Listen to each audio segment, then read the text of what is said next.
സ്കൂളിൽ പഠിച്ചിരുന്ന കാലത്ത് ലഞ്ച് ബ്രേക്കിൽ ഫുഡൊക്കെ കഴിച്ച് കഴിഞ്ഞിട്ടുണ്ടെങ്കിൽ എന്തെങ്കിലുമൊക്കെ മിഠായി മേടിക്കാൻ വേണ്ടിയിട്ട് തൊട്ടടുത്തുള്ള പെട്ടിക്കടയിലേക്ക് ഒരു ഓട്ടം ഉണ്ട് കേട്ടോ. ഞങ്ങൾ കൂട്ടുകാരെല്ലാവരും കൂടിയിട്ട് അന്ന് മേടിച്ചിരുന്ന മിഠായികളിൽ പ്രധാനപ്പെട്ട ഒരു ഐറ്റമാണിതാ ഈ വലിയ മഞ്ഞ കളറിലുള്ള ഓട.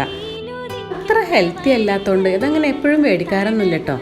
എന്നാൽ ഇത് കഴിച്ചു തുടങ്ങിയിട്ടുണ്ടെന്നുണ്ടെങ്കിൽ പിന്നെ നിർത്താനേ കഴിയില്ല. അങ്ങനെ ഒരു പ്രത്യേകത ഈ സാധനത്തിനുണ്ട്. കുട്ടികളുടെ ഫേവറേറ്റ് ആയതുകൊണ്ട് തന്നെ അവർക്കൊന്ന് ഉണ്ടാക്കി നോക്കണം. എണ്ണയിലിടുമ്പോൾ അതൊന്ന് പൊങ്ങി വരുന്നത് കാണാനുള്ള നിൽപ്പാണ് കേട്ടോ.